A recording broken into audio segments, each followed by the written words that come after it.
Welcome to footballgameplan.com, where football makes sense. I'm Emery Hunt, the czar of the playbook. Bring you our 2012 Big East Conference preview. We're going to take a look at the Big East, top to bottom. So let's start with the recruiting trail to see how well these teams recruited this past offseason. I think Rutgers had the best recruiting class in the conference. They did a great job of bringing in guys that can come in and help this team out right away. But you look at the headliner, Darius Hamilton, right out here in New Jersey at Don Bosco Prep, 6'4", 260 pounds, does a great job with his ball get off and also shows great closing speed to the quarterback. I think he's going to have an impact very early for the Scarlet Knights defense. Pitt got themselves a running back that I'm very excited about, Russell Shell out of Aliquippa, 6 feet, 215 pounds, has a lot of Dorsey Levens to his game. I love the way he runs the football and is also an excellent kickoff returner. The rich get richer as South Florida adds another talented wide receiver in DeVario Montgomery, 6'3", 210, tremendous deep speed, and also catches very well with his hands. Charlie Strong continues to add talented players to that Louisville Cardinals defense. Keep an eye on linebacker Keith Brown. He may see some time early. True thumper at the position. That's what you want out of a linebacker. Syracuse got themselves a very good cornerback in Wayne Morgan out of Brooklyn, New York. This guy can play receiver as well, but he's going to move to the defensive side out there in Syracuse, and his hands is what makes him special at that position. There's a lot to like about Benny Coney, the quarterback for Cincinnati. This guy is 6'2", 210, does a great job in utilizing his mobility to extend plays. That's going to bode well for that Bearcats offense down the line. What I like most about Casey Cochran, the quarterback, is the fact that he understands pass protection. This is a guy that's going to step up in the pocket, know where his protection lies, and also will stare down the gun barrel in the face of pressure. You got to like that toughness from your QB. The Temple Owls pride themselves on strong defense, and Avery Ellis at 6'2", 225 is going to fit perfectly in that aggressive style defense. He plays downhill and is an active linebacker in pass coverage. I give the Louisville Cardinals the best quarterbacks in the Big East simply because they have the best quarterback in the Big East in Teddy Bridgewater. What he was able to do last year as a true freshman was outstanding. 64% of his passes were completed and led the Cardinals to a bowl game, to the Belk Bowl. So I think he's going to improve this year and give these guys a legitimate shot to win the conference. Pitt just continues to have great running back tandems, and they got another one coming up this year. You look at Ray Graham coming back from injury. He's already an explosive player, but they bring in true freshman Russell Shell out of Aliquippa. So both guys are going to see a lot of time. These two guys right now give Pitt the most explosive backfield in the Big East, in my opinion. I'm a big fan of the South Florida Bulls receiving corps. I think they have the best in the conference. Guys like Sterling Griffin is a tremendous playmaker. Lindsey Lamar is an outstanding kickoff return. They have a very good tight end prospect as well in Evan Lanley. So combined, these guys have tremendous playmaking abilities. I also believe the Bulls have the best offensive line in conference. You look at the two tackles, Mark Popick and also Quintarius Eatman. Both guys are mammoth tackles with mobility. They do a great job of keeping B.J. Daniels well protected back there in the pocket. And just to continue hanging out in South Florida, I have to give the Bulls the best defensive line in conference. Ryan Gideons is the guy that's going to be a future star if he can put it all together this season. I like what I see out of Corey Grissom, who's returning from injury. But keep an eye on Tevin Mims, the guy that played at Texas, transferring over from JUCO. This guy should have an immediate impact this season. The Scarlet Knights have the best linebacking core in the Big East. They're led by a guy, Kasim Green, one of the best linebackers in the country. Also guys like Borharnes and also Merrill. Those guys are outstanding players, cleanup type of players, but together form one of the better units in the country. The Scarlet Knights were #1 in pass defense for a reason. They have some outstanding corners and guys like Logan Ryan and Brandon Jones. Those guys handle the assignments as far as facing these opposing receivers one-on-one and do a great job of coming away with interceptions. I like what I see out of the Temple Owls special teams. Brandon McManus is an outstanding kicker and punter, does both for the Owls. And they also have an outstanding returner in Matt Brown, who will be the starting tailback this year to show that he can carry the load, but he is explosive on returns, and overall the coverage units are very solid out there in Philadelphia. Big East Freshman of the Year, Russell Shell of Pitt gets my vote. This guy is explosive, reminds me a lot of Dorsey Levens, very versatile guy, can catch the football out of the backfield, help out on returns, and also has great vision and inside quickness. I like that on the tailback. I think he's going to be a star for the Pitt Panthers. Big East offensive MVP, I'm going to give it to Matt Brown. He's going to show everybody that size does not matter. As a running back, you have to be shifty. He does a great job of getting in and out of traffic and is an explosive playmaker out of the backfield. We'll get the full slate of carries this year for Temple. Defensive MVP, C.O. Moore, linebacker from UConn, gets my vote. This guy had 8.5 TFLs, 6 sacks last year, and 3 interceptions. That's getting the job done. I think he increases those numbers this season. D.D. Lattimore has superstar potential. This guy is 6'1", 240 pounds, great range, sideline to sideline, 94 tackles last year, 6 sacks. I think this is a guy that the pro scouts have their eye on this upcoming season.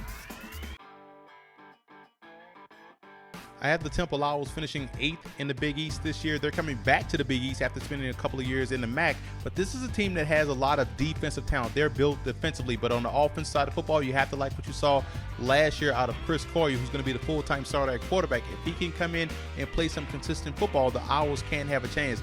Matt Brown will hold this own in the running game. The question I have is on the offensive line with only one starter returning, a lot of youth up front. You look at the schedule, 2 tough road games, back-to-back Pitt and Louisville. I know this team will be tougher than what people expect, but you still have to go through your growing pains coming back to the Big East.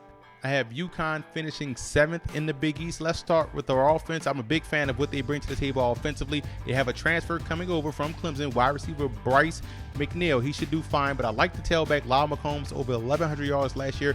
He's running behind a very veteran group of offensive linemen. Now, defensively, that's where the biggest question is. That's what Paul Pasqualoni has to utilize his defensive excellence in getting these guys back up to par. 8th in pass defense will get you beat again this year. I think they're stronger at safety than they are at corner. But I look at the schedule. This team can win some ball games. They had a couple of games slip away from them last year. So I look for this team not to be 5-7, more on the lines of 7-5, and get back to a bowl game.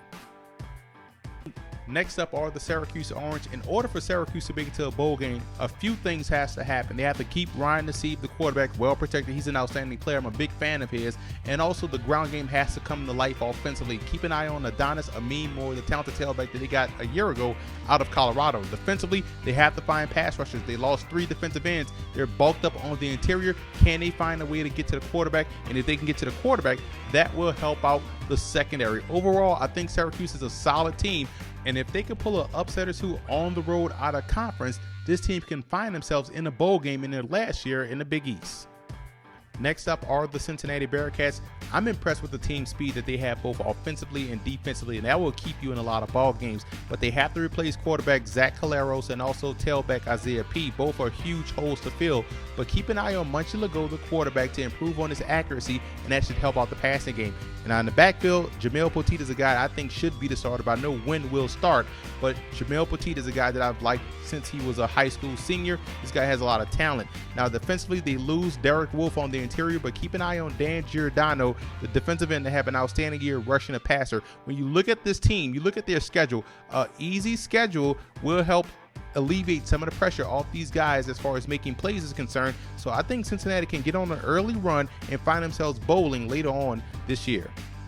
Or there's a lot to like about the Rutgers Scarlet Knights. You look at a team that has quite possibly one of the better defenses in the country. I gave these guys high grades for their linebacking core and the secondary, but I didn't want to leave out Scott Malone, one of the better defensive tackles in the conference. The question I have about their defense, how can they get to the quarterback? Can they generate pass rush? That's the biggest concern. Offensively, I love their wide receivers. These guys are athletic. They can get downfield. They can make plays on the ball. They also have talent in the backfield with Jawan Jameson and Savon Huggins. The biggest question on offense is the quarterback, and that's huge going into the season. Couple that with the new coaching staff, there's a lot of questions that have to be answered about the Rutgers Scarlet Knights, but it wouldn't surprise me, and I hate to hedge my bet, but it wouldn't surprise me to see this team get it going later on in the season and contend for the Big East crown. Here's why you have to like South Florida. One, they're strong on both sides of the line of scrimmage, and that's going to win you a lot of games in football, period, no matter the level. Two, they have a lot of speed, both outside at the receiver position and in the secondary, and also quite possibly at the linebacking position. They have one of the better linebackers than D.D. Lattimore in the country. And I'm also a big fan of Sam Barrington as well. The question is the consistency of B.J. Daniels. And to his credit, he has done a great job of improving year over year. If he can make the necessary progressions this season and take the passing game to new heights, this could be a dangerous team. But right now, I have to go with what I've seen so far from him, and that's why I have these guys finishing third in the Big East. The Louisville Cardinals have one of the youngest teams in the country, and they're coming off a bowl game appearance. So that tells you right there how talented they were last year as freshmen and sophomore players. Now you bring back a guy like Teddy Bridgewater, one of the best quarterbacks in the country. If he can cut down on his turnovers that I can chalk up to freshman mistakes, this team will be dangerous. They're well protected on the offensive line, and that should bode well for anybody who's going to be back there in the backfield. And I look at the receivers, very talented receivers that are going to grow with Bridgewater. Now defensively, they can stop the run. They're going to get better in that aspect. They were 10th last year. Can they create turnovers? If so, they get the ball back to that offense. But I look at the schedule for the Louisville Cardinals. 3 games back to back to back. All road games will determine the fate of this team. They got to go to FIU, Southern Miss, and Pitt. If they could get out that slate with a 3-0 record, this team could win this conference outright. I'm probably the only person picking Pitt to finish first, but I'm going to tell you why I went this way. I look at what they have on the roster, and I think moving to the pro-style attack is tailor-made to their skill set. They have a talented stable of backs in Ray Graham and the incoming freshman Russell Shell. Their offensive line is very big up front, so that can open up holes. Their quarterback is not a spread type of guy. He's more of a traditional type of guy, so I think he's going to do fine, and that's Tino Sinceri. The receiver I like, Mike Shanahan, 6'5", 220, gets in and out of his breaks very well and does a great job of walling off defenders. Defensively, they are moving to a 4-3, which will put them in better position to make plays. And I like that their secondary is the strongest point of the defense. That's what you need when you're facing spread attacks. These guys are in position to make a lot of plays, and they will do so this season. Now, also look at the schedule. The biggest game will be September 15th. If they can get past Virginia Tech, that's the true barometer test of how well this team will be. I think it will be smooth sailing throughout the rest of this season.